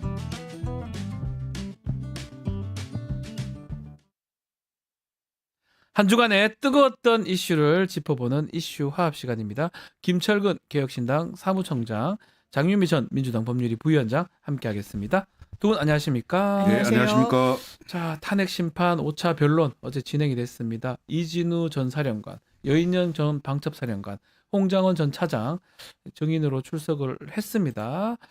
자, 아마 윤석열 피청구인이 직접 증인한테 신문하는 거 이건 허용하지 않게 되는 것 같은데 일단은 어떻게 보셨어요? 이 상황을? 저는 일단 기본적으로 어제 정말 분수령이 되는 날이었다. 증인들이 기본적으로 대단히 윤석열 대통령 입장에서는 적대적인 증언들이 나올 거라고 예상이 됐었고 전 그 큰 틀에서는 윤석열 대통령이 전혀 소기의 성과를 거두지 못했다고 생각하고 윤석열 대통령의 태도가 상당히 놀라웠어요. 이 사안에 접근하는 이 방식과 본인의 자세 같은 게 저는 그냥 대단히 비겁하다라는 생각을 했는데 이를테면 아주 구체적으로 홍장원 전 차장이 얘기하는 거예요. 처음에는 대통령이 비화폰으로 밤에 전화를 했고 그 뒤에 지원하라고 하니까 방첩사령관이 전화를 해서 한 16명 명단을 불러주더래. 이건 단 한 번도 흔들리지 않았어요. 윤석열 대통령 뭐라 그럽니까? 이거 계엄이랑 무관하게 간첩 잡으라고 한 거야. 거짓말하고 비겁하고 비루하고 졸렬하고 비루합니다. 네. 어떻게 보셨습니까? 아주 뭐 강하게 우리 장 변호사님 말씀하셨는데요. 일국의 대통령을 지냈던 사람인데 그 지난 제가 방송 때도 얘기했지만 자기 변명을 하는 걸 보면 그 일반 형사범의 자범 수준에도 못 미치는 참 부끄럽다. 대단히 국민들 입장에서 어떻게 저런 사람을 대통령으로 뽑았을까 이런 자괴감이 들 정도의 상황이다라고 보여집니다. 최고의 정점에 있는 권력자는 대통령이고요. 그렇죠. 국정의 최고 책임자입니다. 맞습니다. 그럼 모든 책임은 본인한테 있는 겁니다. 그리고 본인이 지시하고 명령을 했다면 부하 직원들은 안 다치게 하려고 노력을 해야죠. 그런 모습을 우리가 사실은 그려보잖아요. 그 조직폭력배 보수도 그런 거잖아요. 그런 거 아닙니까? 그런데 이게 무슨 그런 뒷골목 보스보다도 못한 완전 자범 수준의 자기 변명만 하고 있는 모습이 너무 애처롭게 느껴졌습니다. 정말. 특히 눈에 띄었던 게 직접 신문을 못하게 했던 것 같아요. 4차 때 김용현 전 장관한테는 했잖아요. 네. 이번에 불허한 이유는 뭐죠? 저는 지난번에 그러면 어떤 식의 문답이 김용렬 전 장관과 오갔는가를 살펴보면 예. 증언이 다소 오염됐다라는 인상을 저는 왜냐면 이게 평의의 결과라는 설명을 하거든요. 헌법재판관들이 본인들이 전원으로 이 재판 진행 절차와 관련해서는 일단 그 우리가 내린 결론이 있는데 직접 신문을 하는 건 가급적 최소화하고 이게 허용하지 않고 예외적으로 하겠다. 왜냐면 그런 식이에요. 본인이 하고 싶은 말을 쭉 합니다. 그리고 이렇게 기억하죠. 그러니까 김용렬 전 예, 이러면서 이렇게 지난번에, 말씀을 들으니까 기억납니다. 이거는 본인의 말을 하는 게 아니에요. 또 본인의 지시를 직접적으로 받던 상하관계였잖아요. 어제도 갑자기 본인의 증언 기회를 달라고 하더니 이런 이야기를 합니다. 그 뭐 호수위의 달빛 얘기를 그러니까요. 하면서 수방사령관이 이제 증인신문을 앞두고 있는데 수방사 인력은 10명 정도밖에 안 들어갔다. 이거는 그냥 가이드라인을 주는 거예요. 그러니까요. 본인의 눈을 마주치고 바로 앞에 면전에 앉아있는 증인의 증언을 통제하겠다는 겁니다. 이걸 그대로 두는 게 이게 사법부 맞습니까? 사법 정의입니까? 그러니까 이 부분을 자제시키겠다는 건 맞다고 생각합니다. 어쩌면 뭐 재판관들이 고민 끝에 직접 신문시키는 건 안 된다라고 판단을 했던 것 같아요. 아니 왜 잘한 거죠. 예. 왜냐하면 그 직전에 임명권자였고 그러니까요. 사람이라는 게 인간관계가 안면이 받친다 이런 게 있잖아요. 예, 뭐 그래서 가림막 설치 예. 부분도 있는 거예요. 사실 가림막 같은 것도 예. 설치해줬어야 되는 예. 건데 면대면으로 앞에서 보면서 그 질문을 하잖아요. 그럼 피청구인 입장에서 자기한테 유리한 입장을 물어볼 건데 네, 거기에 반박하기가 쉽지 않은 맞습니다. 이런 상황이었기 때문에 저는 적절한 조치였다. 이렇게 보여집니다. 자, 5차 변론 기일 날 쟁점은 명확합니다. 그 부분을 좀 확인하고 싶었던 것 같아요. 먼저 체포 지시 관련해서 증인들의 3명의 발언들을 좀 보면요. 자, 이진우 전 사령관 같은 경우는 총이라도 쏴서 문부수고 끌어내라. 2번, 3번이라도 계엄하면 된다. 지시했다. 이 부분. 여인영 전 사령관은 직접 체포명령 불러줬다 얘기도 하고요. 홍장원 차장도 싹 다 정리해라. 뭐 이런 말씀하셨다라는 얘기를 했습니다. 특히 홍장원 전 차장 모두 자기가 얘기했던 거 맞다라고 얘기를 했던데 어떻습니까? 다 잡아들여서 싹 다 정리해라. 대통령 체포 지시가 있었음을 헌법재판소까지 와서 인정했다. 이 발언들은 어떻게 봐야 됩니까? 우선 홍장원 네. 그 국정원 1차장은 지금 재판에 회부돼 있지 않아요. 여기 맞죠? 예, 맞습니다. 그래서 상대적으로 예. 좀 자유로운 입장에 있어서 헌법재판소 증인으로 나와서 네. 본인이 처음부터 얘기했던 것을 일관성 있게 계속 쭉 증언을 하고 있다. 그래서 증언의 그 신뢰도가 굉장히 높아졌다 이렇게 저는 보여지고요. 다른 분들은 약간의 입장의 변화가 보이는데 이진우 여인영 예. 두 사람. 이 분들은 자기 재판이 걸려 있어요. 그래서 이 헌법재판소에서 한 증언과 네. 이 증언이 혹시 자기 재판에 불리하게 작용할 수도 있다는 판단 때문에 아하. 재판을 거부하거나 기존의 입장으로 약간 다른 입장을 취하는 이런 게 있어서 좀 신뢰도가 떨어진다. 왜냐하면 이해관계인으로 보이기 때문에 그렇습니다. 그래서 네. 저는 그 최근에 우연한 기회에 국회의 사무총장을 볼 일이 있었어요. 아, 그렇습니까? 예, 근데 국회 사무총장이 김민 예, 맞습니다. 예. 그분이 계엄 그 당일날 12월 3일날 당일에 국회 상황을 쫙 설명을 하더라고요. 예. 가장 잘할 수도 있겠네요. 예, 그러면서 김민기 뭐 총장이. 지금 방송에 나와 있지 않는 예. 뒤에서 실제로 군인들이 국회 본청을 들어오려고 했을 때 그 불났을 때 화재 났을 때 예. 그 소화기 소화기 있잖아요. 그걸 4대나 틀어서 맞기도 하고 굉장히 격렬한 그 몸싸움 같은 게 있었다. 예. 그래서 그 방호들 국회 방호들이라 그러죠. 그분들이 막았다 이런 얘기도 하더라고요. 국회 사무처 직원들인데. 네. 그래서 그날의 그 격렬함과 그다음에 그 국회 운동장에 헬기가 쫙 내리는 게 최근에 다행히 네. CCTV를 교체를 했대요. 네, 저 부분입니다. 그래서 방송 지금 이 CCTV 이게 영상이 굉장히 깨끗하게 나오잖아요. 그러니까요. 예. 그 우연치 않게 그래서 딱 맞아 떨어졌는데 그 위치에 CCTV가 무슨 저게 영화 장면처럼 잘 찍혀 있어요. 저게 그 예. 운동장 바로 옆에 맞습니다. 어린이 그 유치원이 있어요. 어린이집. 어린이집. 예. 어린이들을 국회 어린이집. 네. 보호하기 위한 조치로 CCTV를 최근에 교체를 했는데 그래서 저 영상이 아주 깨끗하게 잘 찍혔다 그 얘기를 하더라고요. 야, 그게 좀 어떻게 예. 보면 또 어쨌든 간에 홍장원 전 차장은 뭐 윤석열 면전에서 지시했다 얘기를 했고요. 네. 여인영 사령관이나 이진우 사령 같은 경우는 본인 형사재판 이후로 답변을 많이 거부를 네. 했던 것 같아요.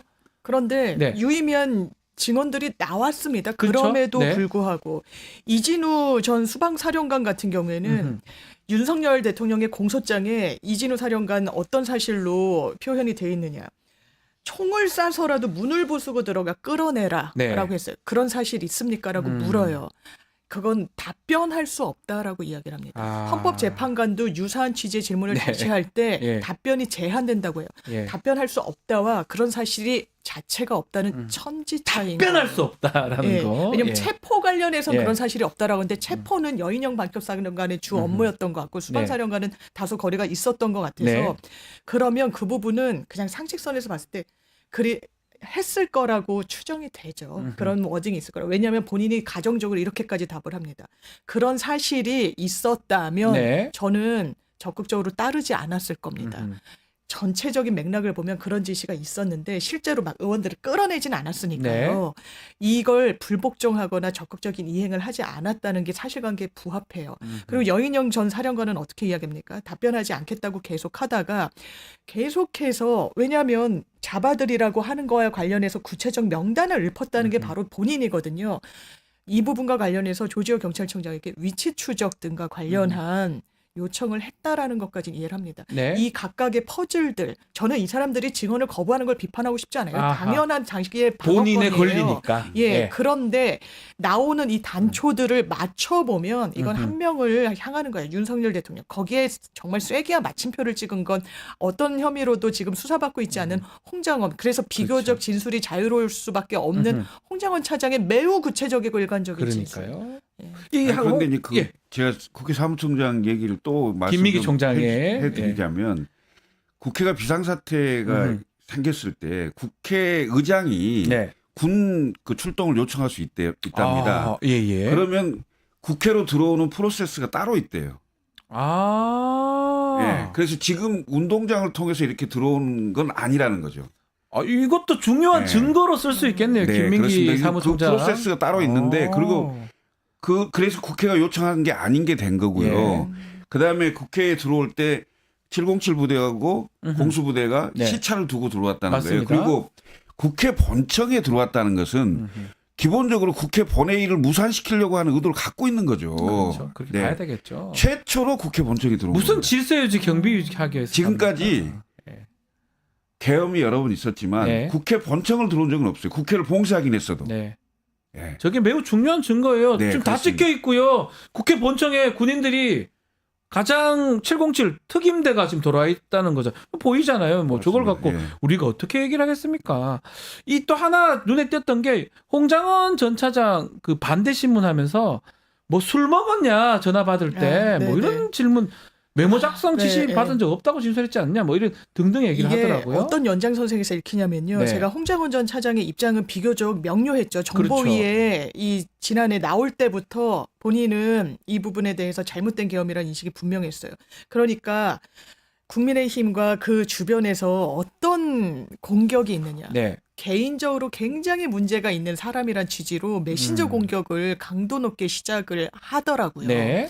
그리고 그 연장선상에서 보이는 거죠. 밤에 술을 마시던 잠을 자던 친구를 만나던 무슨 상관입니까? 전화를 했다는 그 수발신 내역 자체가 법률적으로 의미가 있는 거예요. 그러니까요. 그래서 네. 당신 그 당시에 술 마시고 있었지 동석자 불어라. 아. 이게 어떻게 나올 수 있는 질문입니까? 무관하기도 하고요.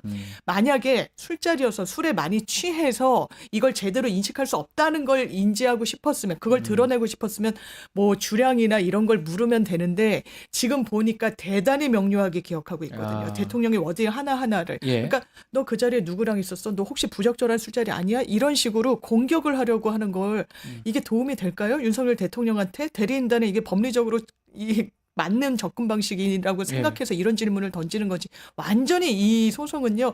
그냥 어그러지고 있어요. 윤석열 대통령 입장에서. 이거는 파면으로 가는 길의 한 대목을 그냥 확인한 거라고 그러니까 다른 사람도 아니고 예. 그 대통령이 전화를 했는데 술 먹고 그게 어느 자리든 간에 예. 정확하게 기억을 할 거고 하죠. 그건 뭐냐면 처음 받았다고 그러잖아요. 전화 지시와 직접 받는 게. 명령이고 예. 이것을 그 어떤 자리에 있냐는 걸 가지고 공격을 하고 그것을 신뢰성을 떨어뜨리려고 한다는 것 자체가 굉장히 어불성설이죠. 얘기 안 되는 거죠. 다른 사람이 아니에요. 1번 대통령이 전화를 했는데 그것도 비하기 폰으로 했다고 하면 딱 뜰 텐데.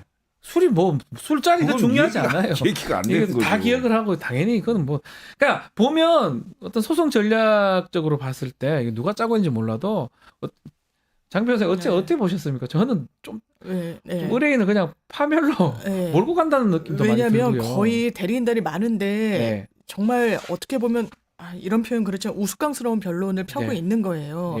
그런데 이게 통제가 안 되는 것 같은 장면이 나왔던 게 뭐냐면 막 뭐 대리인단 중에 한 명이 질문을 막 합니다. 공격적으로. 그러니까 윤석열 대통령이 거리감이 있으니까 다른 대리인한테 귓속말을 하니까 제지를 시키고 이런단 말이에요. 봤어요. 그러니까 대단히 긴밀하게 소통하고 전략적으로 접근하고 있다는 인상은 전혀 받지 못하고 그냥 각각이 뭐랄까요. 이게 아마 본인들도 내심으로는 알 거예요. 위헌하고 위법하다는 거. 그러니까 약간 그 지연말단적으로 꼬투리를 잡는 전략을 치는데 저희가 절차 문제 삼고 꼬투리 삼고 이러면 결론이 좋게 나오질 않습니다. 이거 자신 없을 때 하는 행동들. 할 게 없을 때. 할 게 없을 변호사들이 가장 하기 어려울 때 하는 게 지금 국민의힘이나 아니면 지금 이 변호인단이 대부분 그런 방식으로 지금 택하고 있거든요.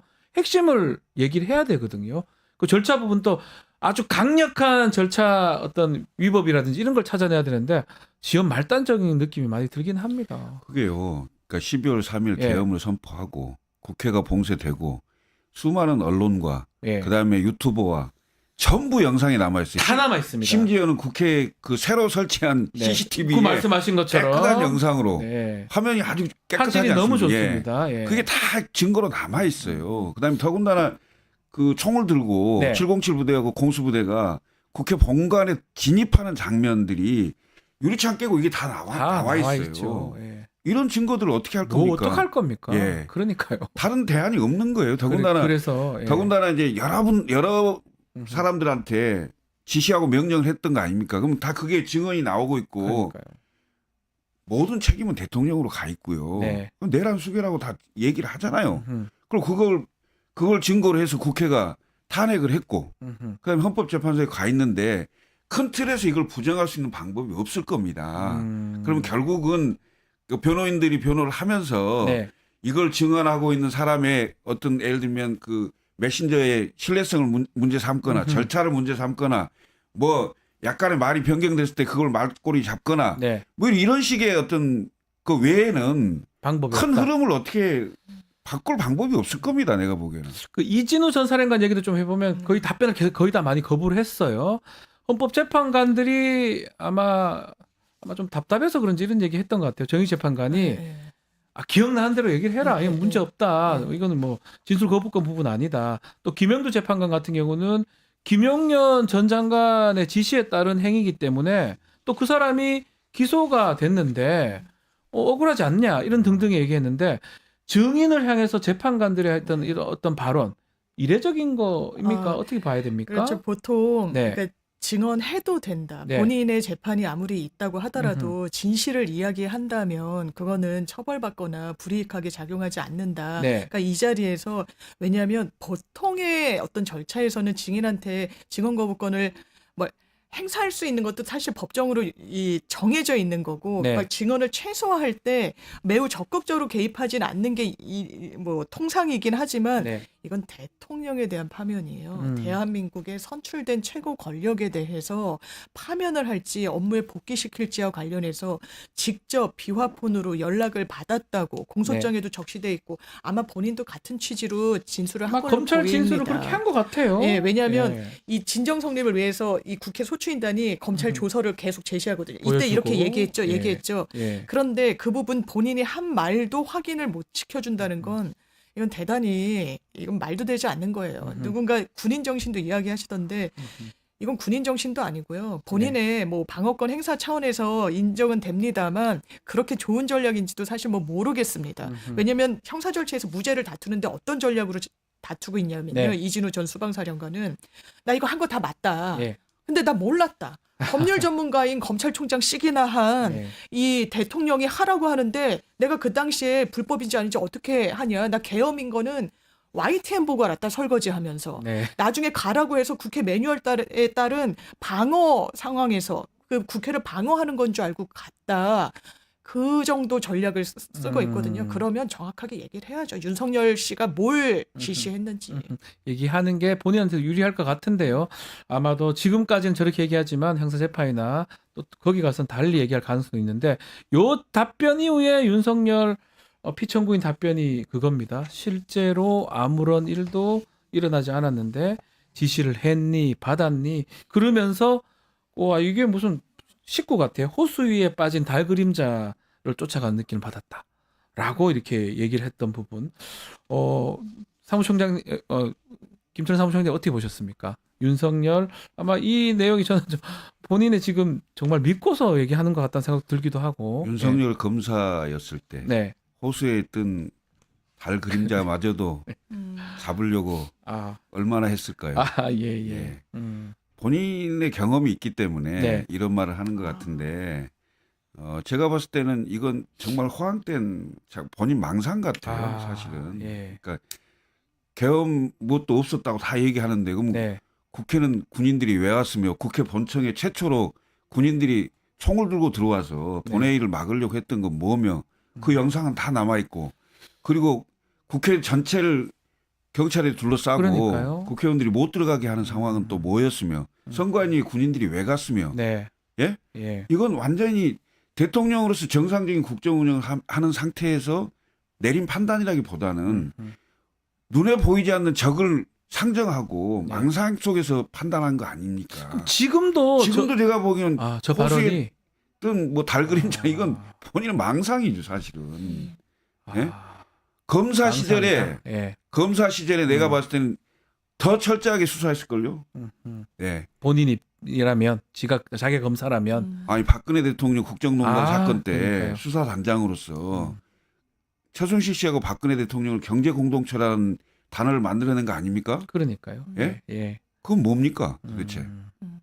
정말 없는 법리도 만들어서 뭐 그 후로는 그게 적용됐는지 뭐 말씀드리긴 그렇지만 어쨌든 경제 공동체로 두 사람을 지금 징역 살게 만들고 탄핵까지 뭐 됐던 네. 건데 본인은 지금 보면 저렇게 생각하고 있는 것 같아요. 그러니까요. 네. 그 정말 궤변 중에 궤변이라는 예. 생각이 드는데 아무 일도 없지 않았습니다.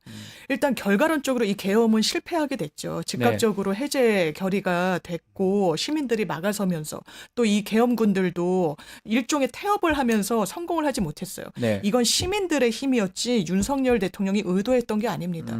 그래서 몇 시간 만에 끝난 걸 가지고 본인의 정당성의 근거로 삼는 거예요. 나 일부러 그런 거다.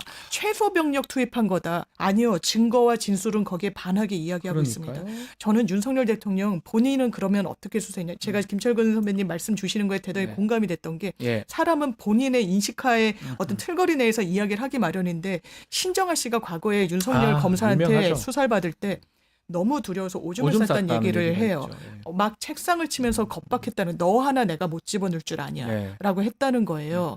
본인 그 잣대 그대로 수사받고 있습니까? 그 잣대 그대로 수사하면 자기 어떻게 되는지 본인이 더 잘 알 거예요. 어떻게 없던 일이라는 비겁한 변명을 합니까? 참 그래서 뭐 민주당에서 정말 법꾸라지 같지도 않아요. 법꾸라지들은 이 법을 그래도 잘 이용해서 잘 답변을 하는데 제가 느끼기에는 그냥 한심스럽습니다. 저런 내용이 먹힐 거라고 생각하고 답변하는 건지 변호인단하고 이렇게 좀 말도 맞추고 해야 되는데 그러지 않는 모습이 제가 만약 변호사라면 완전히 크게 혼냈을 것 같다는 생각이 들거든요. 아니 뭐 이게 좀 여담 비슷하다마는 그 구수만에 이제 그 사실 합격을 하고 늦게 합격했죠. 그다음에 이제 검사가 되셔서 네. 그래도 나름 이름을 날린 검사 아니었습니까? 네. 그 국정원 댓글 사건도 수사하고 박근혜 대통령 네. 국정농단 사건도 수사하고 서울지검장도 하고 검찰총장도 하고 뭐 검사로서는 가장 잘 됐죠. 예.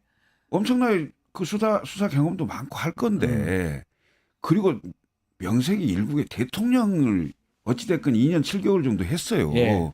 지금도 현직 대통령입니다. 그렇죠. 예. 그러면 본인 아니도 중요하겠죠. 하겠지만 그래도 그 대통령이란 자리가 있는 거 아닙니까? 그러면 본인이 최고 그 마지막 책임자니까 그 책임자로서의 그 뭔가 태도나 자세나 내가 했다. 내가 지시한 사람들에 대해서 이 사람들은 오히려 내 지시를 따랐을 뿐이다. 뭐 이렇게 좀 해줘야 그게 되는 거 맞지 아닙니까? 않나 싶은데. 아 정말 망신스럽습니다. 네. 그리고 본인이 아까 제가 말씀드렸듯이 네. 자기가 수사를 해봤기 때문에 피할 수 있는 방법이 뭔지도 알아서 그런지는 모르겠습니다만은 이것은 그 지금 그 재판장에 가서 또 다른 재판을 하겠지만 내란 관련해서 이건 헌법재판소에 본인에 대해 대통령 파면에 관련된 그 헌재 재판이잖아요. 여기서 좀 당당하면 안 됩니까? 그러니까요. 참 아마 또 비슷한 어떤 감정들을 많은 분들이 느꼈을 것 같은데 또 어제 부정선거 관련된 얘기도 좀 나왔었는데요. 부정선거 관련해서 본인이 검찰에 있을 때부터 그런 어떤 의문을 가졌다 이렇게 얘기를 했던 것 네. 같아요. 대통령 이전에 예. 부정선거에 대한 의문을 가지고 있었다. 어떻게 이해해야 됩니까? 이 무슨 부분은? 정보를 정확하게 갖고 예. 있었길래 부정선거라고 단정하는 겁니까? 네. 이른바 극우 유튜버들이 이야기하는 거에 선동된 게 아니라면 뭘 근거로 이렇게 이야기를 합니까? 그리고 이 헌재 변론 중에서도 계속 다른 말을 하고 있어요. 네. 부정선거 관련해서. 처음에 뭐라 그랬습니까? 그 대리인이 이렇게 이야기합니다. 국정원에서도 문제가 있다라고 보고했다라고 이야기를 해요. 아니요. 국정원에서 그런 보고 한 적 한 적 없거든요. 없죠. 예, 그러니까 또 뭐라고 어제는 얘기를 하느냐. 국정원 보고도 시원찮더라라는 취지로 이야기를 합니다. 그걸 들었는데 그것도 점검할 사안이 많더라라고 이야기를 해요. 네. 이거는 완전히 망상에 지금 젖어 있다. 특히 부정선거 관련해서. 기억 형상종이 이런 부분으로 대규모로 그러면 이걸 다 바꿔치기를 했다라는 겁니까? 예. 그럼 본인의 대선은 어떻게 이겼다는 겁니까? 본인 대선 이긴 거는 뭐 공정선거였나요? 그 뒤에 지방선거에서 국민의힘이 압승을 거둔 건 공정선거고 지난 총선 민주당이 이긴 건 부정선거입니까? 그런 이중잣대가 어디 있습니까? TK에서 많이 나오면 공정선거고 예. 광주의 전라 지역에서 적게 나오면 부정선거입니까? 정말 말도 되지 않는 말로 호도하고 있다. 그러면서 인천 연수구의 전수 개표 점검을 해야 된다. 네. 이런 얘기하면서 시간 끌 요량으로 말도 되지 않는 전략으로 헌재를 공격하고 법원을 테러하면서 여기까지 대통령이 온 겁니다. 말씀 주신 대로 머릿속에 대한민국의 디귿자만 각인돼 있어도 할 수 없는 행동이에요. 예. 이런 비겁한 행동, 자기를 지키겠다는 거에만 골몰하고 있는데 대한민국 국격이 어디까지 추락돼야 됩니까? 이 한 사람 때문에. 만약에 정말 부정선거가 자기가 그렇게 믿었다면 검찰총장까지 했잖아요. 수사를 했었어야죠. 수사하면 되죠. 하지 않았잖아요. 그러니까 그 내가 이제 말을 하나 소개를 하자면 이준석 대표가 네. 대표 시절에 처음으로 윤석열 대통령을 만났을 때 그 첫 자리에서 윤석열 대통령이 부정선거 얘기를 하더라는 겁니다. 이준석 대표 만남 자리 네. 첫 자리에서 네. 예. 그러면서 인천지검 애들한테 수사를 하라 했는데 말을 잘 안 들었습니다. 뭐 이런 얘기를 하더라는 거예요. 예. 야, 근데 그때부터 상당히 그 부정선거에 그 예. 경도돼 있고 심취돼 있었지 않나. 그러니까 그렇다면 예.